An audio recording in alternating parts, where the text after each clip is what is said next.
Admira-me que estejais passando tão depressa daqueles que vos chamam na graça de Cristo para outro evangelho. Aí depois ele vai dizer no verso 7, o qual não é outro. Como assim, irmãos? O que é que o texto bíblico está nos dizendo? Não parece que essas informações são até contraditórias? É outro ou não é outro? O que é que o texto vai nos dizer aqui? Existem duas palavras gregas para referir-se a outro, tá certo? Existe a primeira delas, que é hétero. Você conhece, né? Quando nós falamos sobre ser hétero, que é o outro, mas que é da mesma espécie, né? Hétero.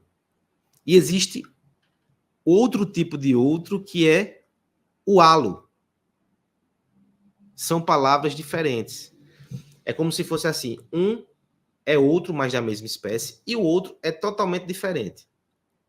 Quando se fala no primeiro verso que há um outro evangelho, está dizendo assim, que é totalmente diferente. Mas depois, logo na sequência, o texto vai dizer, olha, mas não é diferente na aparência, até parece ser a mesma coisa. O argumento de Paulo é o seguinte, o efeito desse evangelho, a procedência desse evangelho vem de outro lugar e leva para outro lugar. Mas quem olha de fora, às vezes vai achar parecido. Porque ele não é totalmente outro nesse sentido. Os discursos são parecidos, a embalagem é parecida, os efeitos é que são bem diferentes. Eu quero chamar a sua atenção então aqui nesse princípio, que está no verso, o qual não é outro, senão que há alguns que vos perturbam e querem perverter o evangelho de Cristo. Perversão. Esse é o princípio. O falso evangelho parece, mas não é, porque ele tem sementes de distorção e de perversão. Ele não traz paz. Deixa eu dar um exemplo, tá certo? Acho que vai ficar mais claro. O falso evangelho parece. Então, pode ser uma mensagem que abre a Bíblia. Veja só, por isso que é importante fazer como os de Bereia, né? Examinar as escrituras. Ele abre a Bíblia. Ele fala com autoridade de discurso religioso.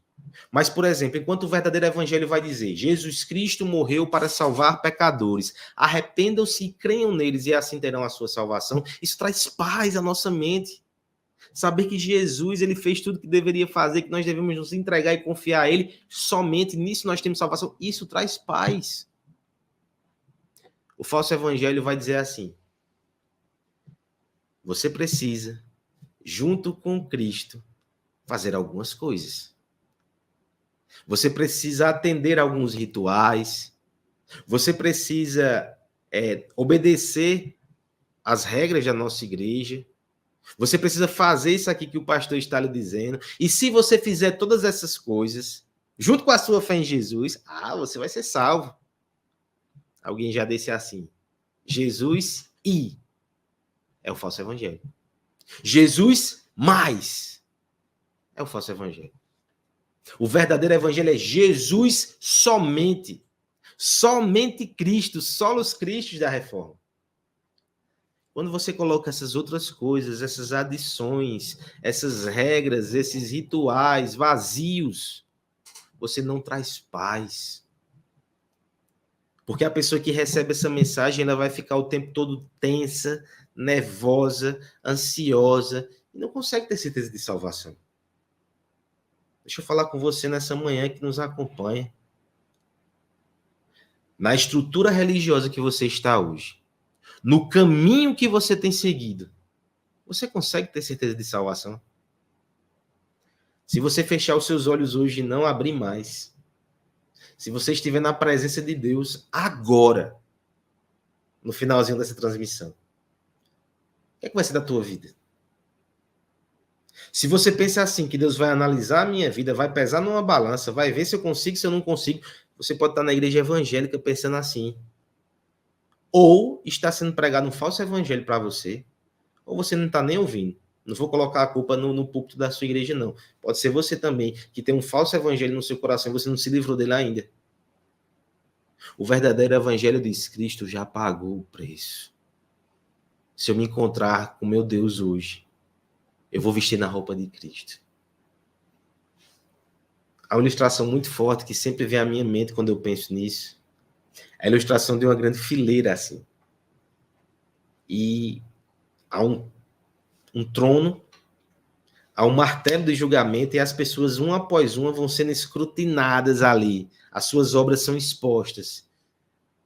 E ao final daquele processo, o juiz que se senta no trono, ele bate o martelo e diz: culpado. E você está no meio dessa fila, certo? Coloque-se nessa ilustração.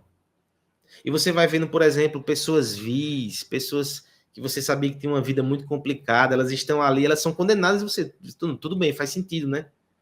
Mas de repente você começa a ver boas pessoas na sua visão, que faziam bem, pessoas religiosas, e quando elas chegam ali naquele julgamento que as suas obras são expostas, elas são condenadas. Suas pernas começam a tremer. Imagine quando for você.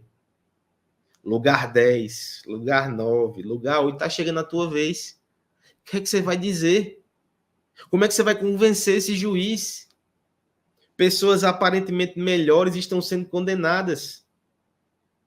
Chega finalmente o seu momento de falar. Você está trêmulo, suando, nervoso. Quando você vai abrir a boca sem saber o que dizer direito, já ciente da sua condenação, vem alguém, coloca a mão nos seus lábios e diz: filho, não precisa falar nada. Pai, esse me pertence. Ele entregou a vida a mim. Ele confiou em mim para a salvação. Ele viveu para mim. Eu já levei a condenação que ele ia receber. Lá na cruz, a condenação dele, a condenação de Mica, a condenação de Odissé, a condenação de Ricardo, eu já levei. Pode levá-lo para o céu. No dia do juízo, irmãos, a gente não vai precisar dizer nada, porque se confessamos Jesus aqui, ele nos confessará naquele dia. Esse é o evangelho da salvação. Esse é o verdadeiro evangelho. O falso evangelho vai encher a sua mente de deveres, obrigações e rituais que não salvam, só confundem e atrapalham. Eu lhe pergunto nessa manhã, você crê nisso? Talvez alguns aqui que estejam ouvindo, mesmo em igrejas evangélicas, não creiam nisso. E se essa é a sua situação, tem uma perversão aí. Essa perversão pode vir do púlpito, pode vir do YouTube, os vídeos que você tem assistido, as leituras que você tem feito, pode vir da sua própria resistência. É você que cultiva isso e não consegue abandonar isso. Esse evangelho de obras, esse legalismo. Eu lhe convido nessa manhã a considerar, porque olha os efeitos desse evangelho falso. Você está se afastando de Jesus. A gente só consegue se aproximar de Jesus no evangelho. E olha só o que o verso 7 diz. O qual não é outro, senão que alguns vos perturbam. Isso vai causar perturbação à nossa alma, perturbação à igreja. Abandone esse falso evangelho. Descanse na obra perfeita de Cristo. Há uma frase muito importante e muito interessante do pastor Hernandes sobre isso. Ele vai dizer assim, ó, com respeito ao evangelho, a gente não pode ficar aquém, nem ir além, nem menos, nem mais. Não devemos retirar nada, não devemos acrescentar nada. O evangelho é completo em si mesmo. Qualquer subtração ou audição o perverte. E não é isso que nós queremos.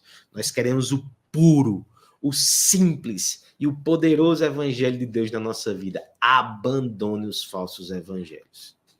Seus efeitos: perturbação, distanciamento de Cristo, condenação. Seu conteúdo é uma perversão do evangelho. Parece, mas não é. Porque no fim nos faz tirar os olhos de Jesus. Olá, se você chegou até aqui, eu tenho um pedido especial para fazer. Esse recorte que você assistiu é do nosso devocional diário, que acontece aqui no YouTube, em nosso canal da Consciência Cristã, todos os dias, às 7 horas da manhã. Temos um encontro marcado, onde refletiremos sobre uma passagem das Escrituras e intercederemos uns pelos outros. Venha fazer parte dessa família que tem crescido a cada dia mais.